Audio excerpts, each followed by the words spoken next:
to the Board Game Community Show. I'm your host, Riley Stark. Join me as I get to know folks in this community.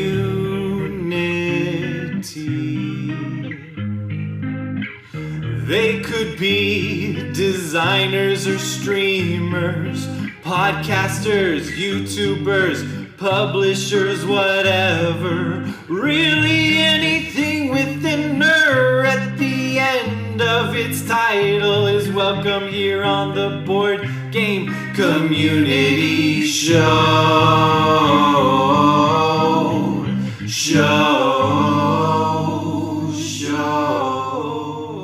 Welcome back to the Board Game Community Show. Today I am joined by a YouTuber, Maurice Andrews. I said that so weird. I feel like Maurice.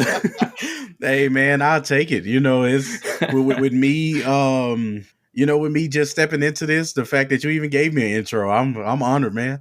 Yeah, thank you for having me on the show. I've been enjoying your videos a lot. We were talking before we were recording, but how you do just one continuous shot. And I mean, that's super impressive because like your videos can be like 14, like anywhere from like 10 minutes to 25 minutes, but you've got like good flow on them. I appreciate that. Yeah. As discussed earlier, if I can't one shot it, I don't do it. Yeah. So I keep my bullet points up on the sticky notes app that's on Windows. And so whenever I come up with a topic and I want to, explore that topic, I have bullet points on my main topics and just kind of flow from there. Because I don't want it to be scripted because I feel that people can read. So if I wanted to have a script, then I can just, post it online for the people to see. But I wanted to, just be natural, to feel like it's a conversation and to go as best as I can, without disrespecting people's time, but to at least get my thoughts across and just go from there. Yeah. I mean, anybody who's listened to my show knows I absolutely admire that because that's the whole thing I do is like keep it casual, keep it feeling like, oh, this is a person, make it personable. This is a person that I could game with.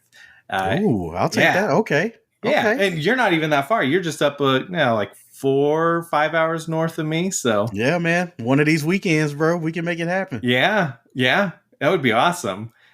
So a lot of your videos are Marvel Champions. Yes, sir. Which I love. That's one of my favorite games. I don't know. That's my number one game. Collection. Is it? Is mine. Absolutely. Got all the expansions for it. Still haven't played it all, which is crazy. Right. But I'm starting to learn as I dive into it that tends to be what LCGs turn into. Yeah. So this is, I've bought Lord of the Rings LCG. I've bought Arkham LCG, but this is the first one I've really invested in.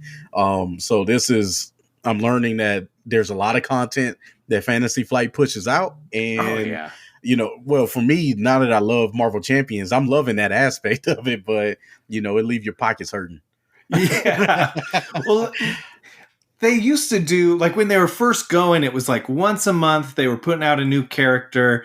And then occasionally they do like the expansion. But I guess by the time they really hit after that first expansion, it was like the campaign expansion. All of a sudden there were like delays. And so it started hurting the wallet a little bit less. Yeah, man. But I do miss that. I miss that it was every month. I think just barely, like last week was Ironheart and... and Nova. Nova, yeah. Which I'm really excited. I kept going to the store and trying to find it, and my local store hadn't got it in yet. Yeah. But I feel you. Like, I have not finished. Oh, when a new campaign comes out, that's the kick in the pants I need to be like, all right, time to finish the last campaign. Yeah, that was sinister motive for me. When I bought it, I realized I only opened Mad Titan Shadow to play with Adam Warlock and Spectrum. And unfortunately, like those are two heroes I don't care that much for, which I was kind of sad. But now that I made it through, I just beat Hela last week. So, and I tried my best against Loki, and he's smoking me right now, man. Because I think he's tough when he starts switching in and out the different Lokis. It's tough to try to play in, stun locking him or anything like that, because he can switch out at any moment. So, I think it's a brilliant design. I love that box so far, minus the heroes. I'm not a fan of Adam Warlock. I think somebody put a deck together. What did they call it? It's not Turbo Draw. I can't remember the name of it. It's a Magic the Gathering term, but you can I can't remember the name of it, but it's so much fun because you get a lot of card draw with them. It's kind of crazy, but if that's the only way I can play that, man, then you can keep it.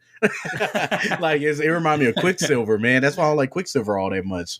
There's one or two ways to get. Oh, I can't stand them, man. I understood the gimmick behind them, but once the thrill is gone after seeing it a couple times, it kind of loses its taste. But it's kind of like donuts, right? You eat one or two and it was the best thing ever. And then you eat that third or fourth one. This is gluttonous Maurice speaking right now. But once you had that third or fourth one, it's like, I had it, and that's Quicksilver for me. Fair enough. Quicksilver is one of my favorites because I love how you can like attack and sport and like all in the same turn. You can even defend and then still get him back and use him again that round. And I think it's so good. But yeah, I don't want to deter Fantasy Flight from creating heroes like that. I think we need that kind of diversity, right? Because I'm a kind of person. I love Iron Man. I don't know if you saw my video where I did. I ranked the heroes. I love upgrades. I love upgrades. So Iron Man, War Machine, Star-Lord, Rocket, all of them are up at the top for me. I'm not an event heavy person. If I can throw some upgrades down and they can do the rest of the work for me, hey man, I'm golden. That makes me happy. So have you played Nebula? I love that. Oh, I love Nebula. Yeah, she's up there. I wouldn't say top 10, but she's lurking up there. I do enjoy her. Who's your favorite? Is it Iron Man? It's actually Thor. What? Yeah, I know. I just gave this whole spiel and none of it was Thor. But I think, but Thor, when he first came out, so I bought the game because of Team Covenant. Actually, I don't know if you're familiar with those guys, but they would host those streams every Monday. And I caught them when they were trying to defeat Rhino on Heroic 3. And that was right around the time Thor came out. And they were trashing Thor at first. But Steven found a way to make Thor amazing with those mean swings. This was, I think, pre-Rise of the Red Skull. But when I bought Thor, it was just such a fun challenge to figure him out. I could see what made him amazing, but I couldn't pull it off because it was so hard. Because all the villains would scheme me out when I finally get them going.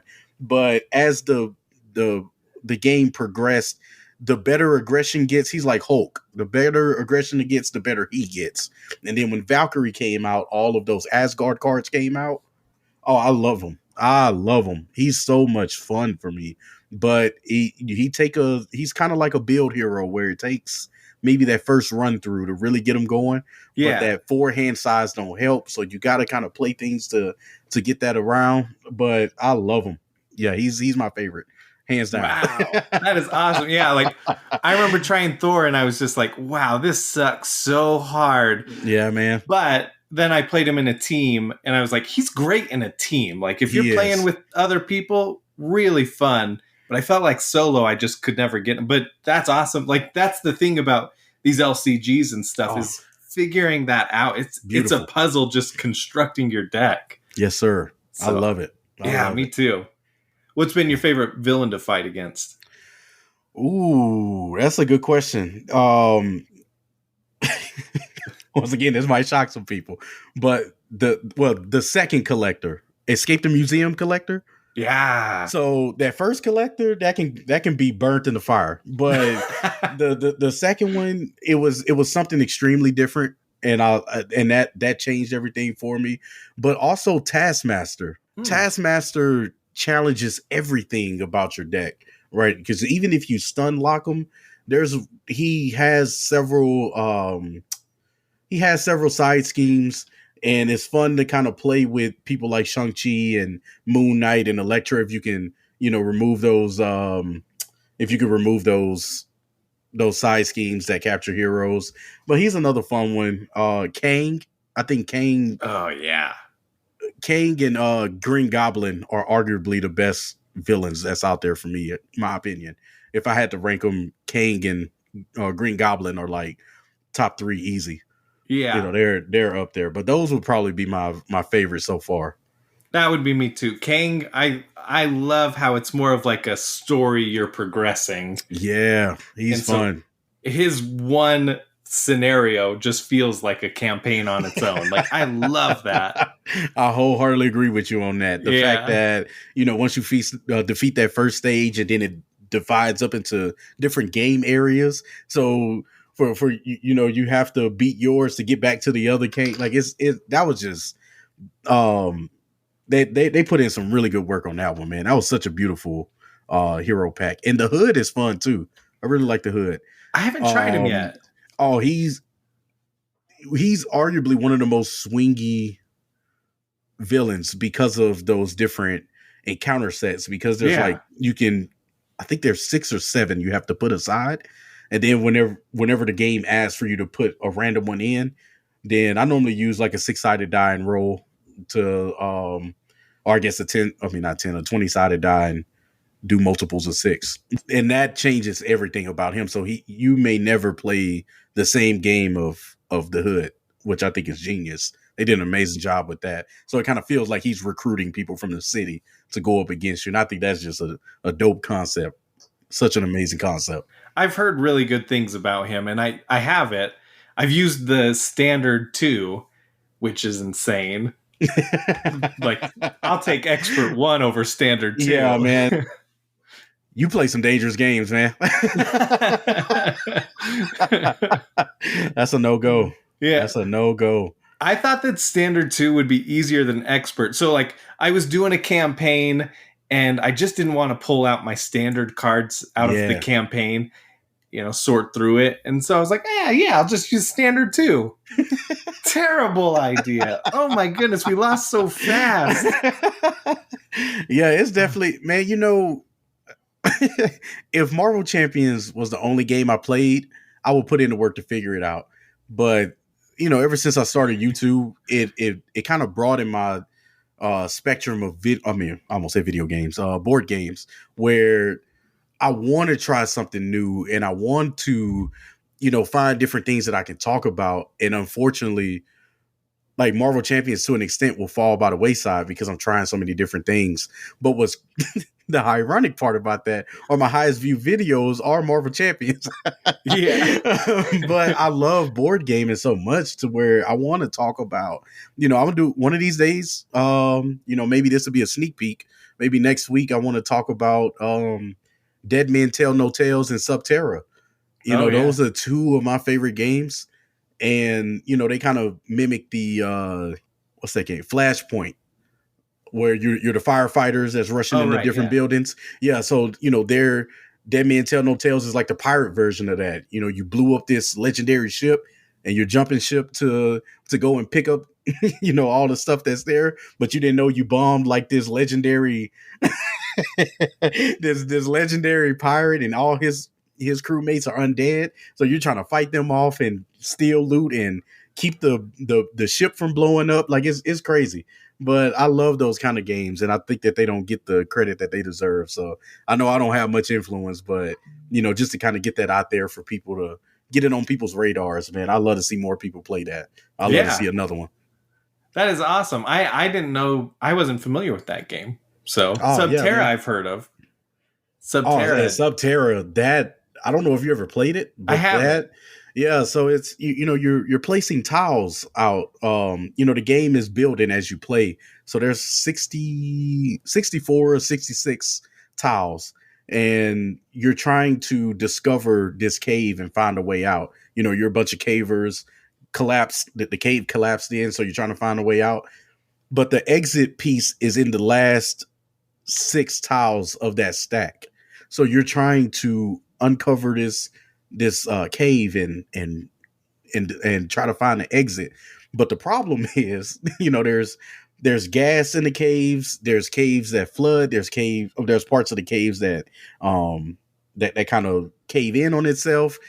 There's enemies that's floating around the caves that come out, and you only have a certain amount of time to get out, a certain amount of turns, because the difficulty you play tells you how many turns you essentially have. So everybody make their actions, and then it goes into what they call the I guess the cave phase, where you flip over a card to kind of see what happens.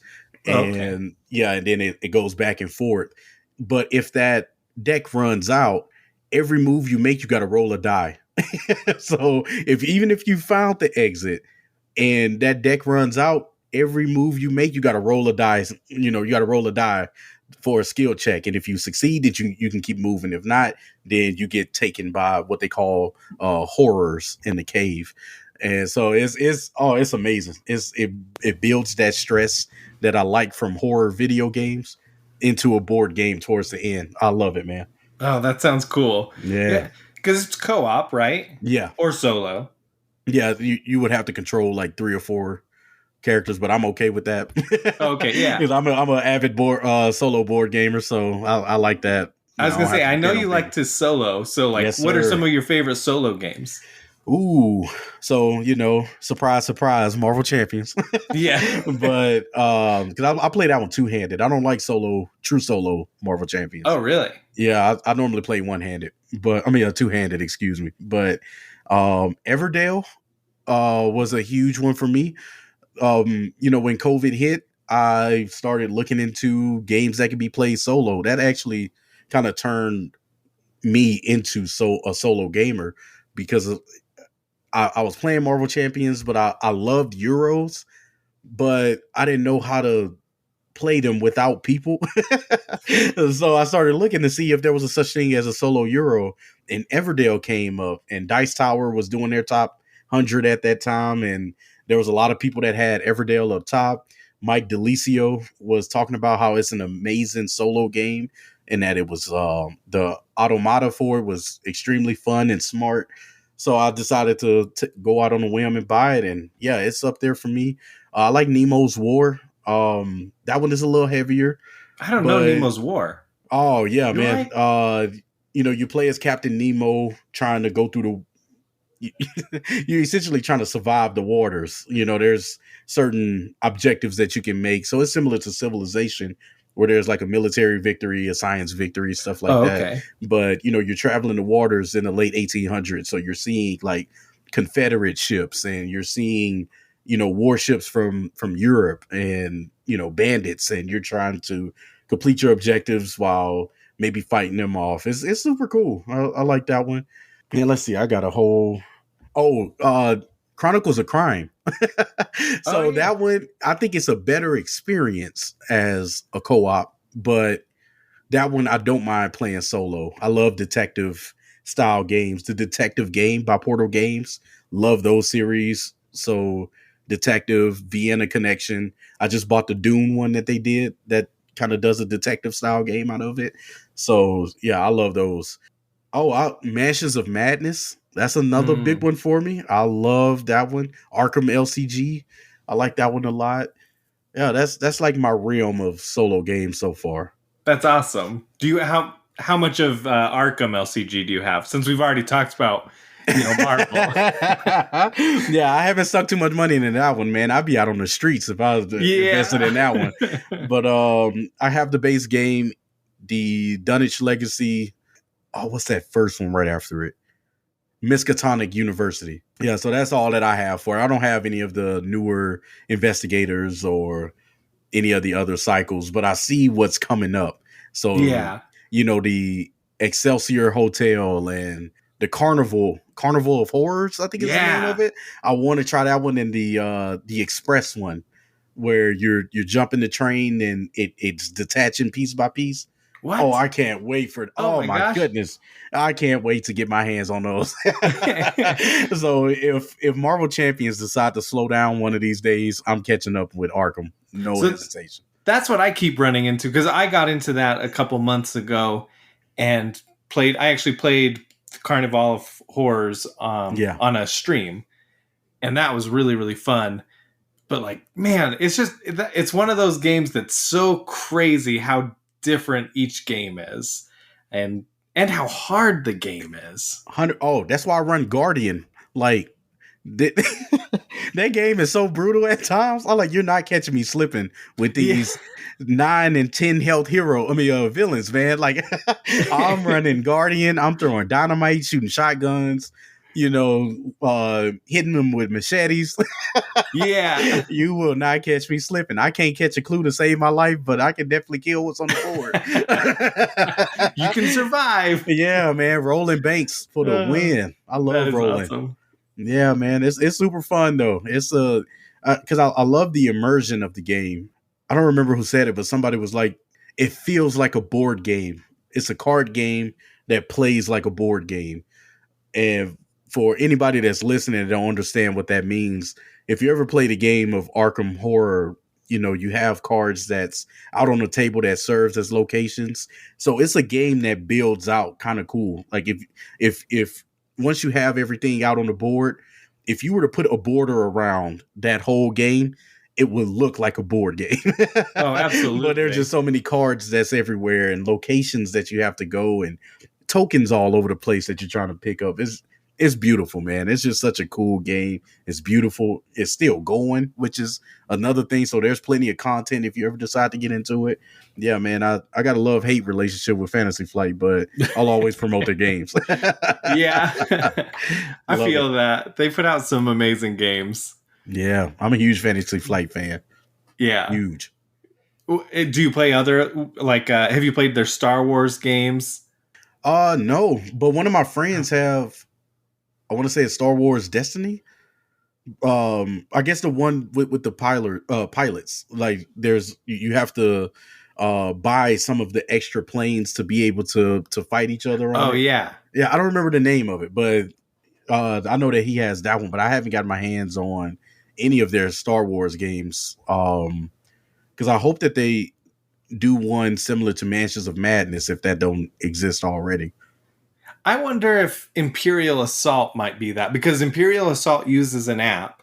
Oh, yeah. There you go. So, yeah. It's one I've always wanted to try, because I think the app thing's interesting. And I guess originally when they put it out, they didn't have a co-op mode. It was like versus. Right. But then in the app, they added co-op. And people are like, this game is awesome co-op. Hey, man, that's why I made that video. That's exactly why I made that video on embracing apps and and board games, man. I think there's a space for it, man.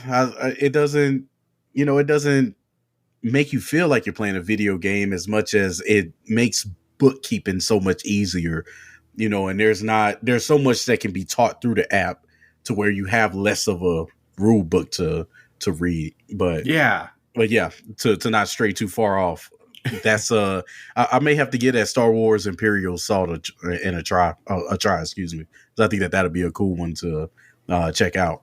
Yeah, me too. I love story-based games. Anything that like gets me immersed.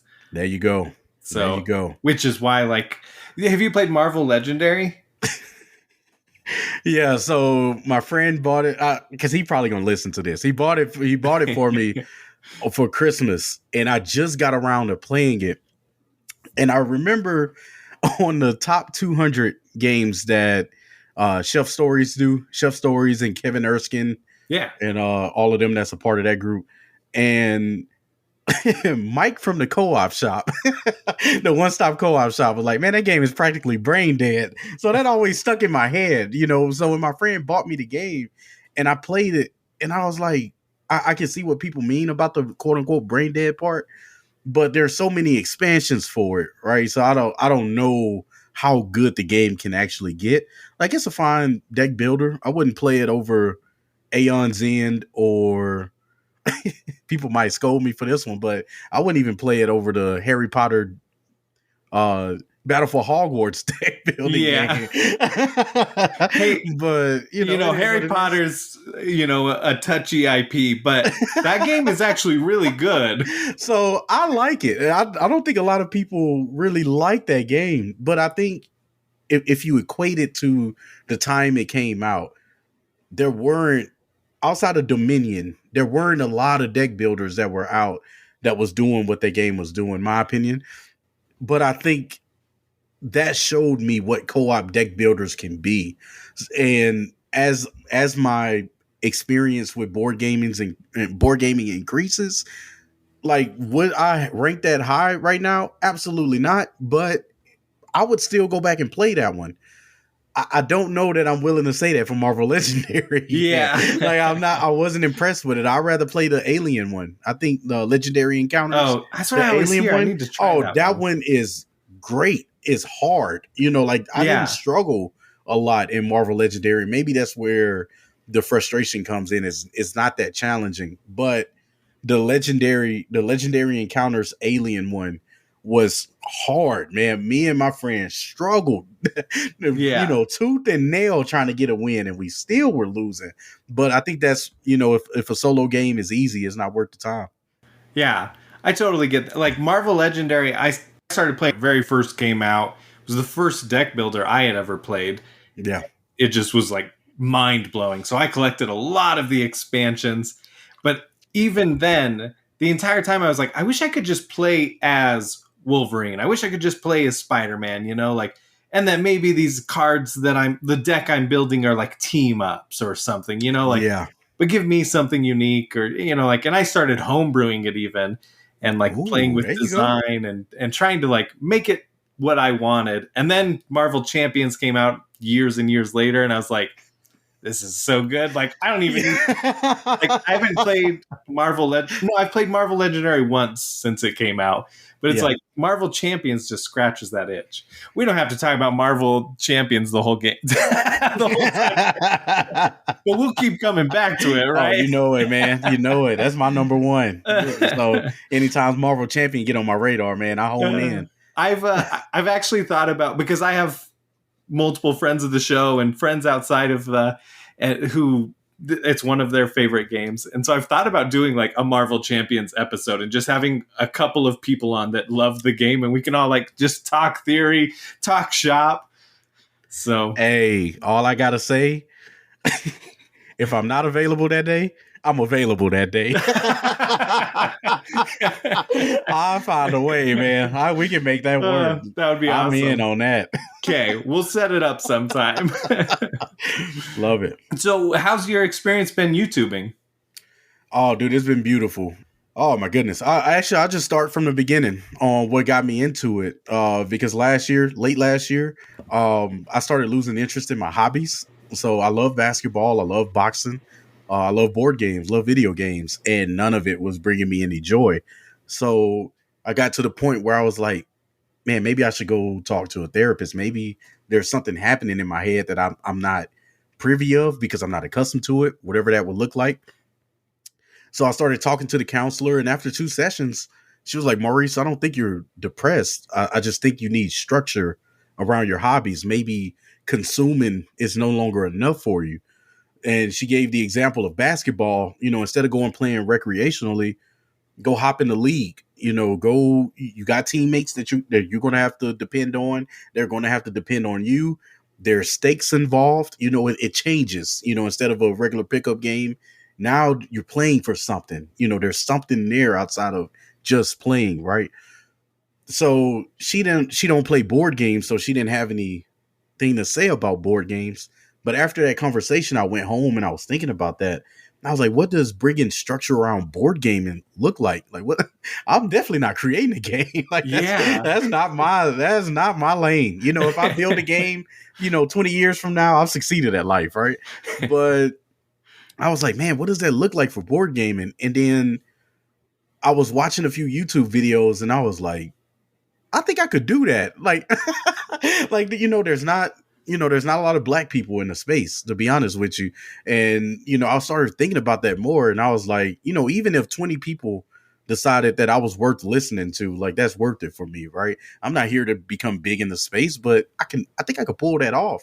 So I started buying the webcam, and I started buying the microphone. I got the ring light, and then I just started recording. I recorded an intro video. Shout out to D20 Woodworking, Jason, and also Jason at Shelf Stories, and Nelson, the Living Card Gamer, because they were a huge part in me making this channel. Oh, and Tony Tales, because I got the chance to talk to all of those guys. Got a 30 minutes to an hour, and they were nice enough to sit down and talk to me. Wow. And I started making, I on my sticky notes, I started making topics on what I wanted to talk about. And then I just started recording those topics. And it's been a phenomenal journey. So in this 3 months, I mean, Rodney from Watch It Play tweeted 2 of my videos and sent me a message on Twitter, 2-minute video encouraging me to keep going, that he enjoyed my content. And, the fact that I love, I had that love for board games to want to share it. And look at me now, I'm here talking to you, man. It's been fun. And I think if there's anybody out there, if you're listening to this and you make content, if there's anything that in my infant state in doing YouTube, don't forget to have fun with it, because I think that sometimes we get caught up in the views and the subscribers, but always remember why you're doing this. If it is for monetary value,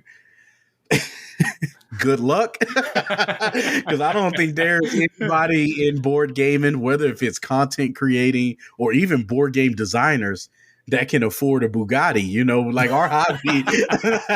Maybe Isaac Childress, like maybe he can do it, right? But I there's not a lot of quote unquote money in this space. But as a content creator, don't forget why you started this. I know that my journey is different than everybody else. I'm not here to become famous or to make a lot of money. Like, for me, it was as I started to do this, and to be honest with you, I don't have an end goal for my channel, but the more that I do this, and with me and you talking right now, this is evidence of it.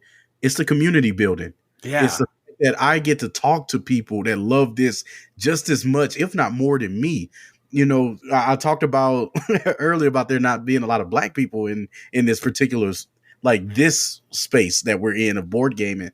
Tabletop gaming is pretty popular amongst Black culture. We have, we play a lot of spades and a lot of dominoes and Egyptian rat screw, a lot of card games, that Uno, I could go on and on. Phase 10, there's a lot of games that we play, but if I throw like Mansions of Madness at them, they're like, man, what is this? So,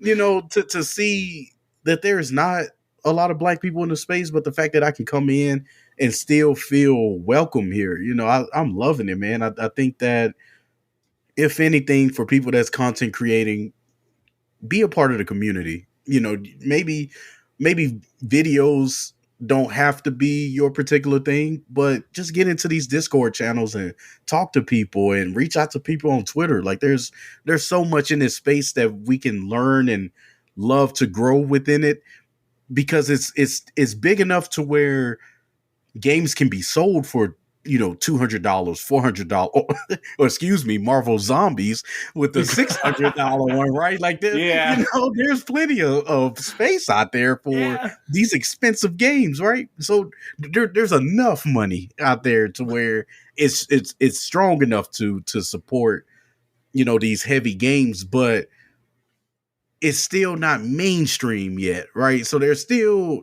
some growing to do with board gaming, and I think that with conversations like we're having on this podcast right now, and us interacting with each other on Twitter and in these Discord channels, this is how we grow and culminate the culture of board gaming. So to bring it back to YouTube has shown me what the possibility is.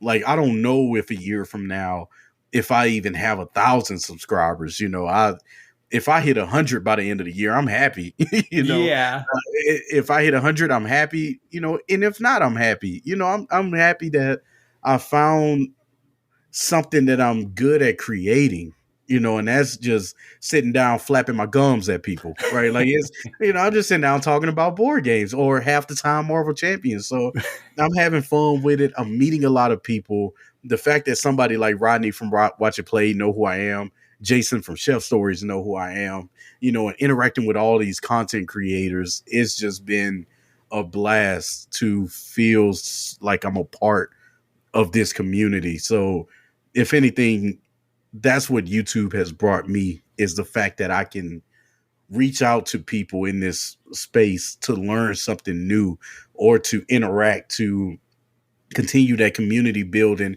and just have fun with something that I truly love. Absolutely. I love and echo all of that. Like, the whole reason I do this podcast is that I get to talk to cool people like you, and the honor. Yeah, like I love it. I really do. I've never had, knock on wood, I haven't had a bad interview yet. I haven't had a bad person on the show. That's good, man. That's good. Yeah. And you got a lot of episodes, man. I was impressed because when you reached out to me, I started going through your catalog. I'm like, oh man, my man's established. Well, I didn't know how a lot of episodes. Yeah, I didn't know how established you were in the board gaming realm, because I stick to a lot of the mainstream people. Yeah. But as I started doing content creating, I started reaching out to people all up and down the spectrum. I don't know where you land at it, to be honest with you, but I think that with the amount of episodes that you've done, man, I don't know if trailblazing is the right context, but you've taken something and applied it to the board gaming realm that we don't see that often. I mean, how many podcasts do you know of, right? Like there's, at least for me, for somebody that's been in the space for 6-7 years of playing board, I guess calling myself like a connoisseur of board games, right? Like, there's those hierarchies of board game players, but I think that you've taken something and found a formula that works not only for you, but that makes sense to people that's listening to it. So yeah, man, I think you're doing an amazing thing right now, bro. You got something going. I appreciate you got something going on, and I think that you found a formula that fits, that works, and you're consistently putting out quality content. So yeah, man, you're doing something good in the space. Thanks. Yeah, I mean, that's the goal, is just put more good out in the world. Yes, Rodney Smith is like my hero, because that guy, like, he's like the nicest guy in board gaming. He's so big. He's probably one of the biggest, content creators in board gaming. Man. Yeah. Easy. And, Easy. The only people I think that could compare would be like Will Wheaton, who doesn't even do the show anymore. And to be honest with you, I think the only person bigger than him is Dice Tower. Yeah. Which is a conglomeration. Right. Yeah, exactly. It's a big old group. Yeah, man. I think they're the only ones that is bigger than him. And that's even, you can probably argue that, that he's bigger than them. But that's the only thing I can think of right now. Yeah, that's probably true. Yeah, that's like a whole gang of people. Yeah, against him. Yeah. So he's something else. He's a titan, but and as big as he is, he's still so nice. Like, I hope to have him on the show one time at least. Oh, I'm sure he would, bro. I'm sure he would. But yeah, anyways, let's talk about stuff outside of board games. Oh, here we go. Let's go. What you got? So, like, what do you do outside of board games? You talk about basketball, video games. Yeah. But let's hear it. What else you got? Or dive into more of that. Are you in a league? Did you jump in a league? Sorry. Oh, I most certainly did not. I'm out of shape right now, man. I'll barely be able to play a full game now.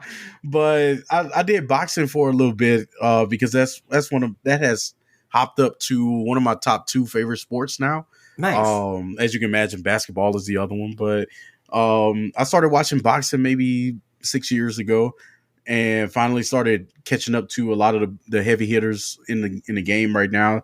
And I think that boxing is one of those sports that has been around forever, but the popularity of it kind of waxes and wanes. And I think right now they're going through one of their golden ages, my opinion. I think that a lot of the stars are becoming more household names now, and there's a lot of money in boxing, but people are starting to draw eyes to it. Um, Thanks to Jake Paul. Like, he gets a lot of bad rap because of some of the things he partake in, but if you look at what he's done for boxing and how much he promotes boxing, I think he's a good thing for the sport. So it's been fun to kind of say, yeah, it's kind of weird, that he and his brother were just, these two goofy kids that just did a bunch of nonsense. Yeah. But he took the sport seriously and he trained. And if you watch his first match and watch this last one he did against Tyron Woodley, you saw the how much he's improved, and he's taking it seriously, and he's promoting women boxing, which is another thing that's a whole nother podcast within itself. But it's been fun to watch him grow as an individual and promote boxing, and I think that it can only go up from here. But with video gaming, I actually kind of dialed down a little bit on it, man. Yeah, I'm a huge horror fan. I love give me the scarier the game, the better. I love it, man. So, if YouTube with board gaming didn't work out, I think I can find a lane in horror video gaming online, do some streaming or something. But I love RPGs. I think my favorite game, man, this is tough, but I'll probably go with Mass Effect 2. Oh, I that's think a good that one. if there was any game that I wanted another first experience on, it was Mass Effect 2. It was epic from beginning to end. To see Commander Shepard die and then get brought back to life and have this epic adventure. Storytelling, BioWare is one of the top storytellers in the game. I love League of Legends is a big one for me. I love playing it. I love the pro scene for it. I know a lot of people have issues with pro video gaming, but I think that it's just another avenue for people to make money. It's a new generation. If you're upset at the athlete side of it, there's worse things in this world to be mad about. Yeah, like I might upset some people, but it's these let these kids make money off of something that they love. Everybody don't have to have these blue collar jobs to be considered a provider. These are kids absolutely. that found something that they love. They found a community that they feel accepted in, and they're making way more money than you probably make in your whole lifetime, for one contract. But like, man, let these kids have their fun, man. They making a lot of money and they're having an impact on other kids, not that, they're helping kids, stick to video games as much as they're helping them learn how to build a community around them, from a computer screen. You and I are here talking, and this is kind of an effect of what streaming has done to the game. So it's been interesting to see esports evolve and how big that those teams and organizations have made an impact on the video games that are being created, and the fact that they essentially control the video game they play. A lot of these changes and updates to games happen because pro players have figured out how to dominate with certain characters, with certain items or whatever, right? Yeah. So, that's huge. I mean, there's like a lot of thought. There's a lot of practice and like skill that goes into video gaming and like being able to be a professional video gamer. Like, that's totally legit. I think it's just as legit as going into the NBA or going in, like NFL. Like, it's entertainment. Exactly. Yeah, that's all it is. And I think that's because some people look at the physical exertion part of sports, right? Where you got to lift all these weights and run all these miles to get yourself prepared. And I will argue that, the physical exertion isn't there for video gaming, but, try to play Counter-Strike and go up against some of those guys that's been playing for years. Like they see a pixel of your character and know exactly where you're at and headshot you from across the map like that. Yeah. That don't come overnight, man. That take years of work, and it may not be the same work as exhausting going and shooting 100 free throws a day, right. But it still takes skill, right? Yeah. So, some people get mad at other people for watching these pro players or watching these streamers or YouTubers play. But I'm like, man, if you watch a pro basketball player play, what wows us is they show us what's possible, right? So you play a video game and you're doing well against your friends, but then you see this guy 360 no scoping, sliding, taking your weapon from you and all this. You're like, well, you can do that? You get that excitement of like, man, I didn't know that was possible. That was amazing. So that's that same feel that you relate to a sport that you probably play. So if you play basketball and you see Steph Curry pulling up from the logo, you like, man, this dude crazy. And then they go in, it's like, oh, he got that in his repertoire. Okay, cool. Right? It's like, oh, that's crazy. But if you go and try to heave a 50-footer, like you putting your whole body into it. Yeah. For him, it's just a flick of the wrist. So that's that same thing with like League of Legends, seeing some people excel. There's over 140 heroes in that game or champions. And to see people go into that game and can play one champion just as good as they can play another one, it's crazy. All right, so not to get too far, I guess we're already down a tangent. I love it. But, I'm always down for tangents. But to kind of reel it back into why I love it so much with video games, I think that they're one of the greater elements of storytelling. I think that they get overlooked as kid activities or a waste of time. And I'd argue that there are stories in video games right now that are better than a lot of books. But I think the hard part is that what we learn from books is the idea of imagination and writing, right? Like there's a skill in it. Like you are getting smarter when you read. You learn more books and you learn more words and you learn rhyme patterns and you learn how to help somebody understand what you're trying to say. And I would argue the exact same thing for a video game where the character models that's chosen, the art style, the color, the cinematography of a cutscene. I mean, for goodness sakes, I don't know if you ever played Metal Gear Solid. Oh, yeah. But, okay, so what's the fourth one? Guns of the Patriots? Yeah.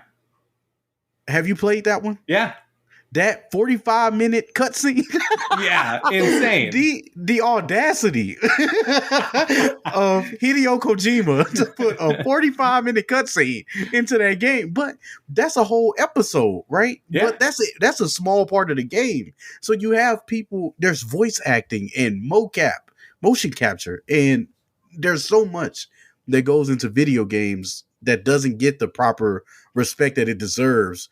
Because when people look at video games, they think of kids playing or somebody like Markiplier or PewDiePie screaming their heads off, right? And I don't think that that's fair to these designers that put their heart and souls into telling stellar stories that's engaging and immersive. But you're okay with going to go sit on the couch and watch this show for 12 hours.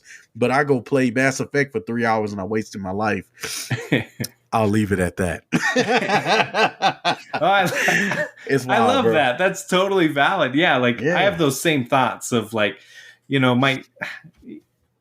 just old people, old folk. No, where they're just like, oh, you're wasting your time playing video games, and it's like, but like you go and do your thing. Like you'll go watch a movie, you'll go read a book. It's like this is exactly the same. This is my entertainment. Like. It might take you 10 hours to get through that book. It might take me like 20 hours to get through this video game, but I paid a lot more for it. And I also think people are complaining about price of video games, $60, $70 for a video game. And I'm just like, look at how much work has gone into that game.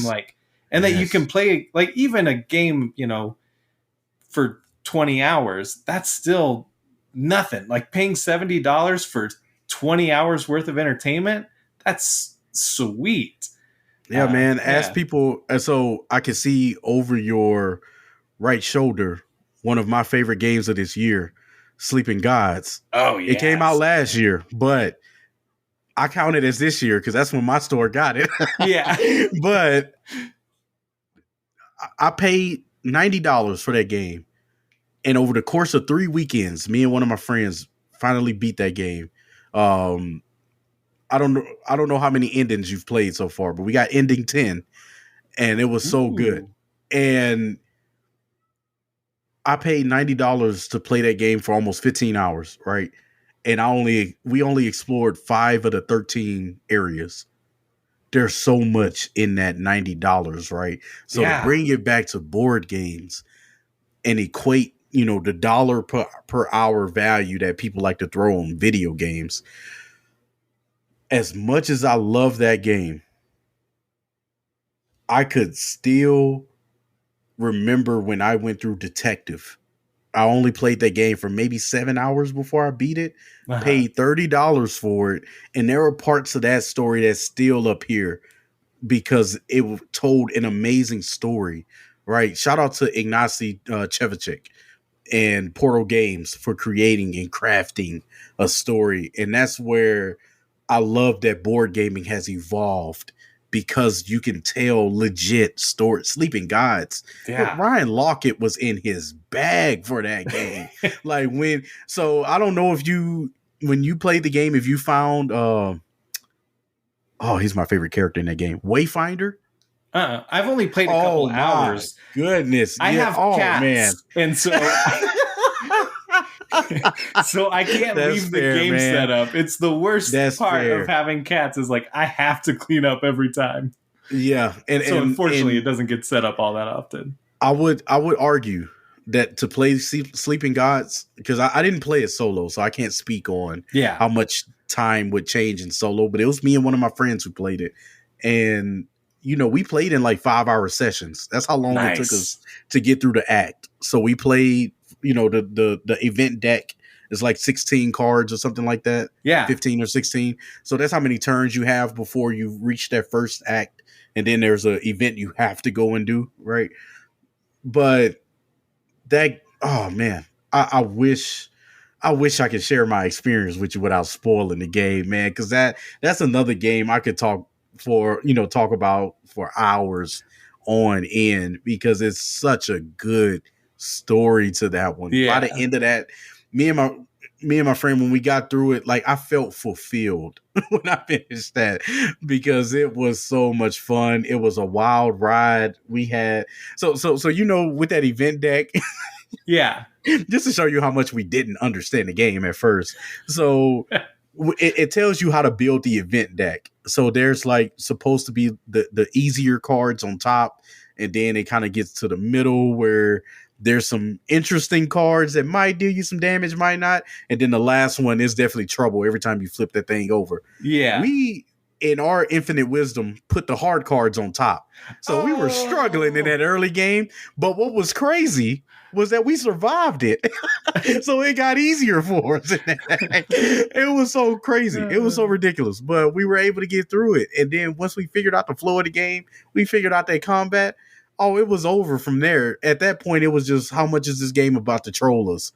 Because there's some bad choices you can make in that game, and it's so bad. But it's the story, the overarching story, and the little mini stories that's around. Yeah. If you got the time to get to them, are worth fleshing out.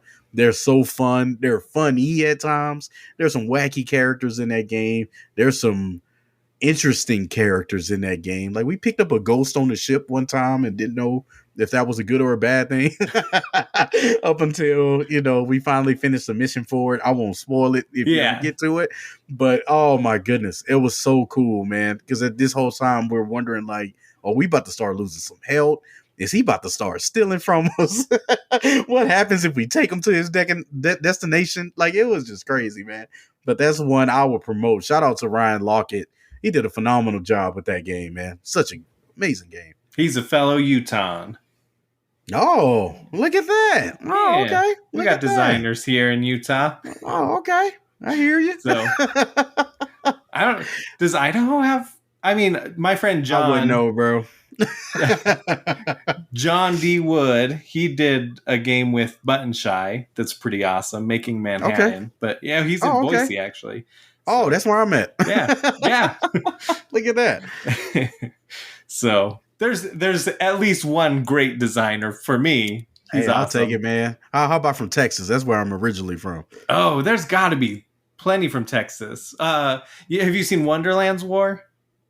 I want to play that. That's a beautiful looking game, It man. is so. I want to try that one. Yeah, it is so good. But one of the designers, Ian Moss, he lives in Texas now. I guess he didn't live there while he made Wonderland's War, but Hey, still, he us, man. He us. Yeah. We claim him. He's over there now. He lives there in that great country. Yeah, he works for Nerdvana Games. He's in Texas, so I'll take it. All right. Yeah, I'm sure there are plenty in Texas. Texas is huge, so yeah, man. We need to. That's what I want to see, a map of like at least 3 designers or something from each state. There's got to be at least 3 in each state. Man, I feel like, and maybe I'm just maybe it's just from my lack of understanding of all the designers. I feel like they're all like West Coast. Like they're all either in California or Seattle. Yeah, Seattle's got a huge. Yeah. Okay, I feel that. I feel like there's a good amount. Or they're European. Yes, lots and lots of European ones. Yeah. So, yeah. I'm too lazy to make a map. I ain't mad at it, bro. I ain't mad at it. I just enjoy games. That's all I do. Yeah. Well, let's do a ridiculous theme. So we come up with a ridiculous theme for a board game. All right. And I can kick it off. I thought of one. Unless you have one. I do have one, but I'm intrigued to see what you think. You know, you're the one that do this on a daily basis. So yeah, I'm excited to see what you come up with now. High. So you were talking about horror video games. Let's go. Like you love horror video games, and I feel like there isn't anything that fully I don't think we have a great horror video game that gives you that same or a board game that gives you the same tension as a video game. Okay. Yeah, there's some tension. Like when playing Arkham Horror, there's some excitement when you flip over a card, but I want something that legit keeps me awake at night, thinking about that card flip or that maybe it has to be an app based thing.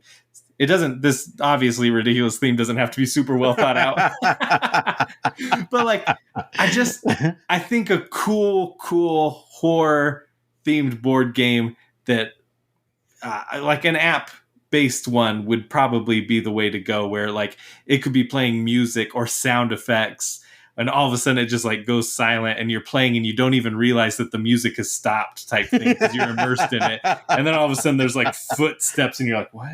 I'd love that, something like man. that, just create that atmosphere. Ooh, so I like that. I don't have any specific theme to go with it, but yeah, that actually excites me a little bit, man. Because I love horror, man. Because it's hard to get people to be scared at a board game, right? And that's I don't know if there's ever going to be a time where it's fully immersed like that. I think you just have to keep the video games. Yeah, but I like the sound of that, man. Especially if you got a surround sound. Ooh, that'd be fire. You might be on to something. Hey, there we go. Start a Kickstarter, and it's here's this game, and it also comes with a surround sound system. Hey, that might be a good interaction with a VR headset. Ooh, yeah. Mix of VR and board game if you can figure that out. Yeah, or augmented reality, right? Ooh, there you go. It's a little AR there. Bro, you might want to... We can start over this podcast if you want to keep people from this idea. Listen, I am way too lazy to do any of these things. I'm too lazy to do video, Man, tell me about it, man. Oh my goodness, man. I feel you, bro. That's why I just make videos. Yeah. Well, that's why you do your one shot, right? But you nail it. If you can do it, Yeah, why not, man? That'd be impressive, man. That'd be impressive. All right, let's hear yours, man. Because I was thinking about it this whole podcast because I was trying to think of something culturally for me, and I don't think that nothing works, but I think something that I think would be interesting to bring to a board game, and this might be controversial, but I was thinking on the drug business. Because I think that it's an interesting take for America because we deal with a lot of drug issues and we deal with a lot of crime that's associated around drugs, right? And I don't know what kind of game that will look like, but I think it'd be interesting to kind of explore on what it looks like to, distribute drugs illegally, or whenever, or a big pharma game on how they, have kind of taken things over. I think it'd be kind of hard to push either way, no pun intended. But I think that looking at it one way or the other, because of what I'm loving about what we're seeing in board games right now is the teaching aspect, the cultural aspects that they're bringing in.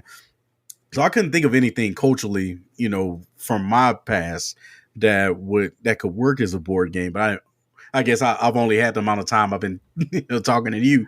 But I also think that it's interesting. Like, have you ever seen the show The Wire? I haven't. That's on my list. Like a board game like that shows that gritty underbelly of drug dealing, how it gets into these neighborhoods, and what the drug dealers go through to create this empire, or kind of seeing the effects that it's having on people. I don't know what kind of board game that would look like. Maybe The Wire would be a smart IP because it has a name. Yeah. But I always thought that would be interesting. Maybe not glorifying where you become like the biggest drug dealer ever, as much as maybe dealing with the effects of it. Like, kind of like the war is mine situation where you're just dealing with a war. Yeah, like dealing with that,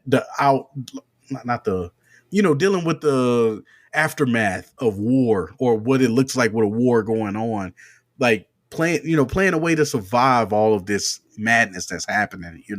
I think that would be an interesting concept to take. Yeah, that is really fascinating. And I like that idea of like educating and teaching, because for my wife, she's a school teacher and she works in like a Title I school. So it's like kids who live under the poverty line. That's the majority of her students. And so they start like recruiting into gangs when they're like in 4th grade. Yeah. I remember seeing that in my elementary school. Oh, really? They have notebooks with the different gang signs and, all these different. Yeah, it was wild, man. Yeah. And so like what people don't realize with gangs is that like that's a community. Like they are building a community, and that, yes, it's a lot of that has to do with like selling drugs or like doing illegal stuff like that. Right. But they're taking care of each other. They're looking out for each other. They're making money and supporting each other. It's not like they're just, I mean, they might have some nice cars or whatever, they may buy nice TVs or whatever it is, but they're also, like supporting so-and-so who has cancer, and like they're taking care of each other. And so like being able to show all sides of that, like drug dealing, like gang life of like losing a friend in a turf war type thing, like making those choices and having those like heavy consequences would be a very fascinating and like eye-opening experience, I think. So that's a good one. I wish it was something that could sell in board gaming. So I don't think we'll ever see it. Or at least if we see it, it's like 20 years down the road when board gaming become more mainstream. But and it's a tough topic. It's kind of like Underground Railroad. No, Freedom. What's the name of that game? Freedom Underground Railroad, I think is the name of it. But where you're playing as the slaves trying to escape, right? Like it's heavy. This war of mine is heavy. Yeah. Right. So every now and then we'll get one of those heavy topic games that come through. But that's one I think would be interesting, but it might be too mature for some people, depending on the direction that they go. But I don't even know what that would look like from a design standpoint. But if I had to go with an IP that I'd love to see come out, it's this game that came out on the PS4 called The Order 1886. Oh, one of my favorite games of all time, man. It's King Arthurian legend, but with King Arthur and his round table passing away, their titles remain. And it's kind of like an alternate Victorian punk, the steampunk kind of game, where the technology is ahead of that time at that particular time. Uh-huh. So you play as Galahad, and there are these lichens that are running wild that's killing people, and they're not understanding where these lichens are coming from because they look like regular people, and then they morph into these lichens and just wreak havoc. So the guy that has the title of King Arthur is sending you as Galahad, Percival, Lafayette. You know, you got all these guys that are going out trying to figure out like where are these Lycans coming from, and it uncovers this heavy story. I love it, man. Talk about art in a video game, but I would love to see that come into a board game space somehow, because I think that to have, you run into Nikola Tesla and he's creating like the early inventions of like a walkie-talkie for you. It's super cool, man. So, I'd love to see something like that in a board game, but yeah, that's where I stand with it. I love that. And I think that eventually board games have to kind of develop and evolve to that. And even, you were talking about like, League of Legends or what do you call that? Professional video gaming, esports. Thank you. Like we got to be getting some like B sports or something, board game sports, right? Like I'm down for it, man.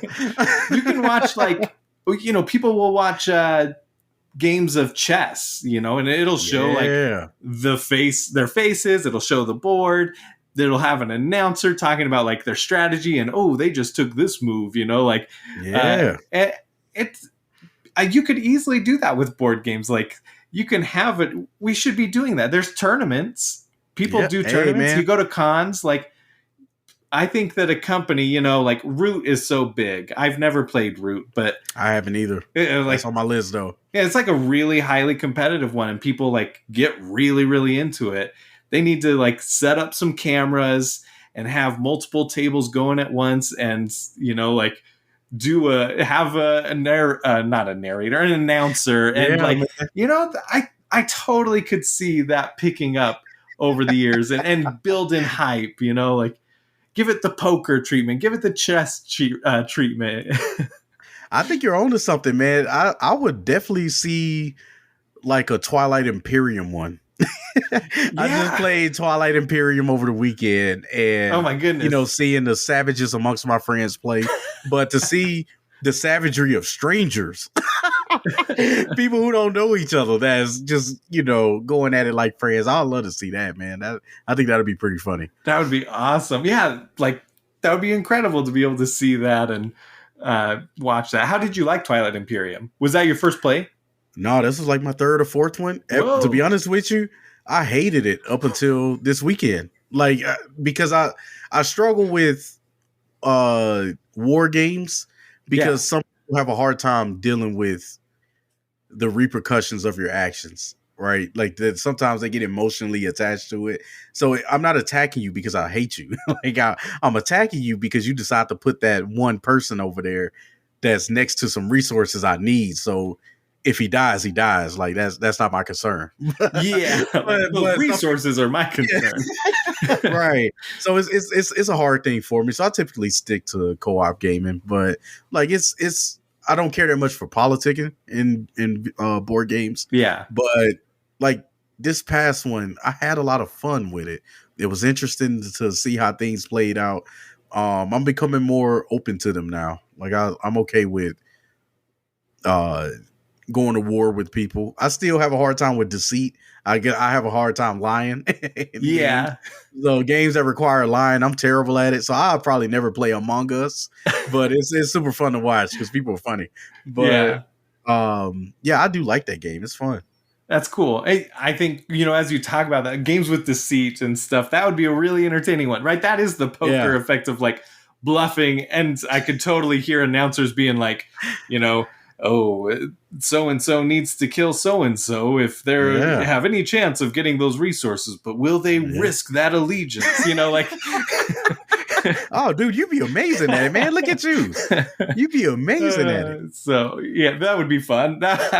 Give these tournaments going. Whoever's listening, if I wasn't so lazy, I would try and do it. Man, I'm hearing a recurring theme, man. What's happening? Yeah, I get it. Well, we should probably close out here. But yes, sir. This was an absolute blast. I had a lot of fun. Yeah, it was nice meeting you, getting to talk face to face. So thanks so much for coming on. Yeah, man. I'm here anytime, man. So if you want me on another show, or man, if you just want to chop it up one day, man, just hit me up. Yeah, Like I will. I'll find the time, man. It's because I think it is cool that and thank you for the opportunity, man. I'm a nobody in this space, man. No, nobody's a nobody.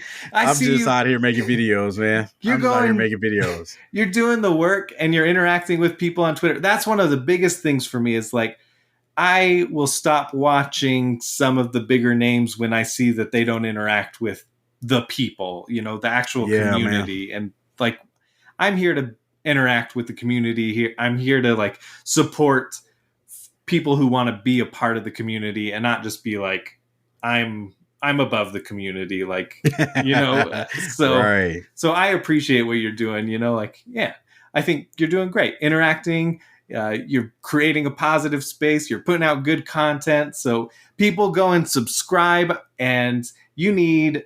I will update this as soon as you hit 100 subscribers, and I'll add what Oh. your new whatever your title is. Oh, okay. But Okay. yeah. But go and Okay. subscribe to Maurice Andrews on YouTube. Why don't you go ahead and plug your stuff though? Yeah, thank you. My name is Maurice Andrews. If you haven't figured it out by the podcast, but man, I just started a few months ago, and I just wanted to talk about what's happening in the board game space.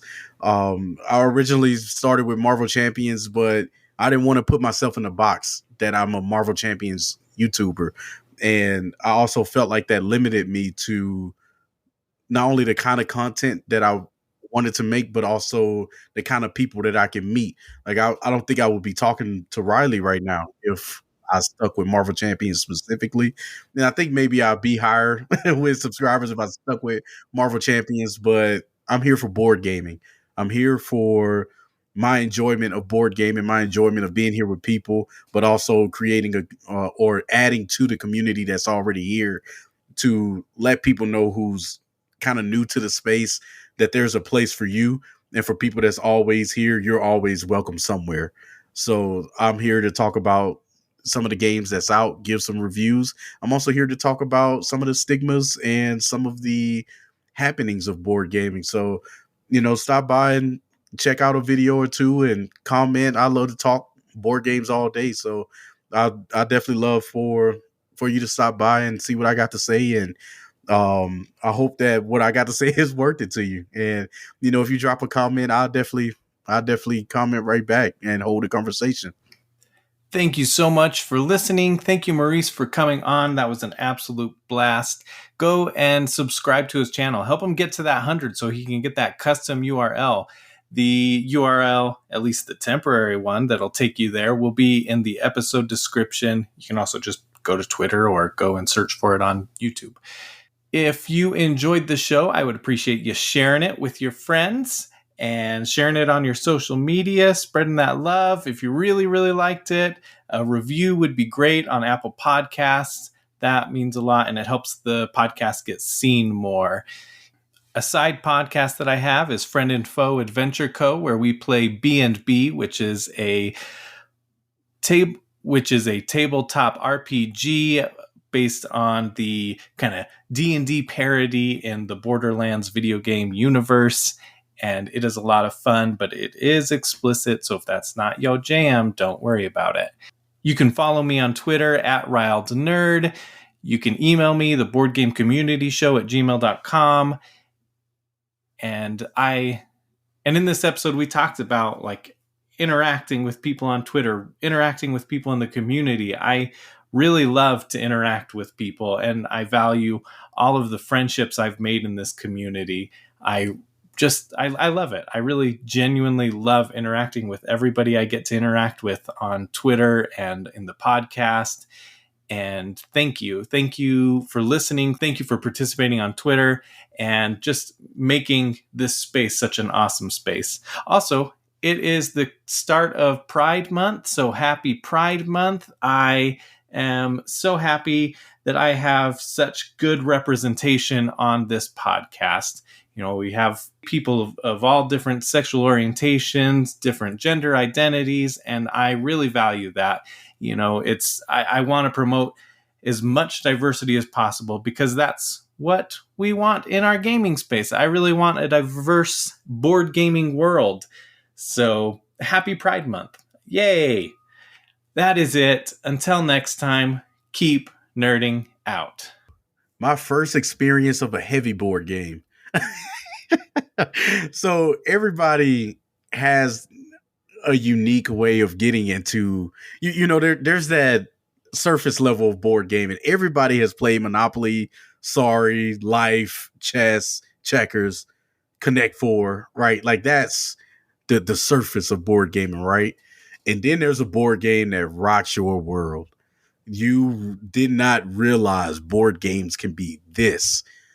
For me, that was Terra Mystica. So my friend, so I went from playing Life, Monopoly, all of these to Terra Mystica of all games, and that about I still to this day don't know how to play that game, but I had so much fun because I watched my friends who are phenomenal at Euro games just create these phenomenal engines and pull off these amazing plays. So of course I got lapped on the scoreboard, but watching these great minds around me show me what board gaming can do, that changed everything for me. So that experience will forever be fun, both fun and fond for me, because I learned what board gaming can truly be.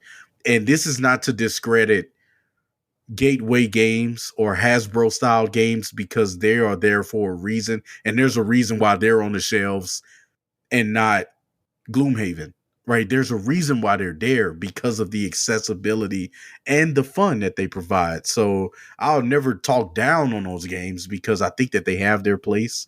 But that is the memory that showed me that next level, though, that is deeper than what I find at Walmart and Target. And there's a whole community of people behind that will preserve it. We got to work on gatekeeping, but I think that we got something that we can preserve. So yeah, that's the memory for me.